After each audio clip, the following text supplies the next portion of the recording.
खुलुमबाय आं प्रिया नार्जारी गिबियावनो नोंथांमोन गासिखौबो आंनि नार्जारी निउज आपडेट चेनेलाव बरायहरग्रोनाय थाबाय। रादाब नायनो मोजां मोनग्रा नोंथांमोननि थाखाय आं गोदान मोनसे खौरां लानानै फैबावलायबाय। फैदो दानिया खौरांखौ जोबजासिम नायलांदो। आसाम आयेन आफादनि बुंथिगिरि बिथां बिस्वजित दैमारिनि नाजानायाव मैया उदालगुरि जिल्लानि सिङाव थानाय डिमाकुसि सेका शंकरदेव फरायसालिनि गेलेग्रा फोथाराव थाखो 9 आरो थाखो 10 नि सानखान्थि आरो बिगियान आयदानि बर' आरो असमिया मोननै बिजोंनि गियाननि फुंखा मुंनि मोनसे मबाइल एपखौ बेखेवनानै होदों। बे एपनि गेजेरजों गासै बर' बिजोंनि फरायसुला फरायसुलिफोरा जायखिजाया मबाइलनि गेजेरजों मोननो हागोन आरो एसामिस बिजोंखौ पानेरि बिधान सभा बियाबनि बेन्दोङाव थानाय फरायसाफ्रा मोननो हागोन। बर' आरो असमिया बिजोंनि 9 आरो 10 थाखोनि फरायसाफोरनि थाखाय सानखान्थि आरो बिगियान आयदानि सायाव गुवारै सोलोंनो हानायनि खाबु बादियै बे अनलाइन एपखौ बेखेवनानै होनाय जादों। मैयानि बे बेखेवनानै होनाय हाबाफारियाव Delhi institute of administrative services फसंथाननि मावफुं सामलायगिरि राजीब बरुवा बिथाङा बे एप्सनि गोनांथिनि सायाव गुवारै फोरमायथियो। मैयानि बे बेखेवनाय हाबाफारियाव आसाम आयेन आफादनि बुंथिगिरि बिस्वजित दैमारि बिथांजों लोगोसेनो उदालगुरि जिल्लानि बेंगिरि पुलक पाटगिरि, एमसिएलए दीपक मौर्य, फोरोंगिरिफोर आरो गोबां फरायसा आफादफोरनि दैदेनगिरि आरो बिथांमोनाबो बाहागो लाफादोंमोन। क'क्राझाराव फिन आरोबाव खास्रि-बिस्रि बुथारनाय जाथाय। गावनि फंबायजों जयै लोगो नांनानै गावनि फिसायखौनो बुथारदों सासे आइजोआ।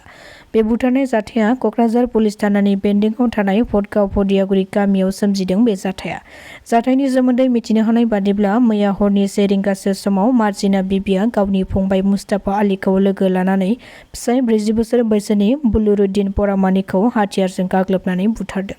बे जाथायखौ खौरां मोननायनि उनाव हरनि समावनो क'क्राझार पुलिस बिफाना दायनिगिरि मार्जिना बिबि आरो मुस्ताफा आलीखौ हमनो हायो आरो मैया फुंनि समाव क'क्राझार क्राइम ब्रान्चनि एसपि पृथ्वीराज राजख'वानि दैदेननायजों पुलिसनि हान्जाया जाथायनि सायाव संदाननायखौ जागायो आरो पस्टमर्टेमनि थाखाय बुलुरुद्दिननि गोथै देहाखौ लानानै थाङो। बिटिआर सोरखारा अनसाय बिथांखिनि गेजेरजों 11 नं बावखुंग्रि बियाबाव गासै सा 200नो चेक राननानै होदों।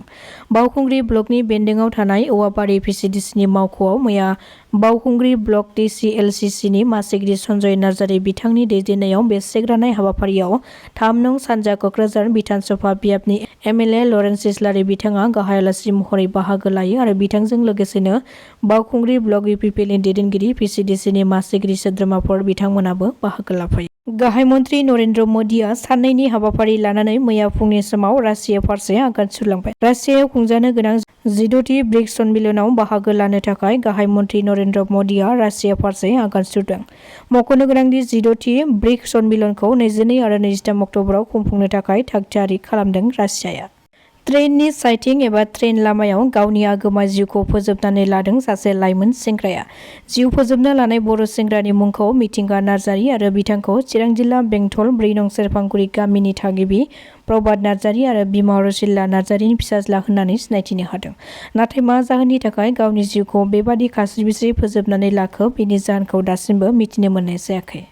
बड'फा गोजोरथियारि सोलायनाय मावथांखि बादियै रामफलबिल दख'रा एबसुआ समाजारि आरो सोलोंथायारि सांग्रांथिनि साइकेल सालायनाय हानजा सुरनाय हाबाफारि बानजायदों। रामफलबिल दख'रा एबसुआ गुबुन गुबुन बिथिंखौ नोजोर होनानै मेंनाय बानाय गैयाजासे गुबुन गुबुन बिथिंखौ नोजोर होनानै गोबां हाबाफारि लाबोगासिनो दङ।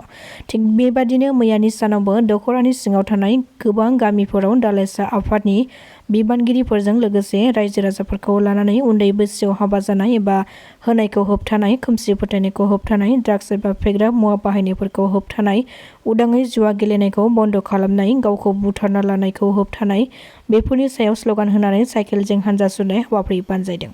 मैयानि बे हाबाफारियाव बाहागो लायो मिरु एबसुनि लोगो गाहाय नेहाथारि दिनेश ब्रह्म, सुबुं फोनांजाब नेहाथारि सोमदोन ब्रह्मजों लोगोसे क'क्राझार जिल्लानि आफादगिरि कृपेश दैमारिजों लोगोसे गाहाय नेहाथारि खाम्फा बसुमतारी बिथांमोना बे हाबाफारियाव बाहागो लादोंमोन।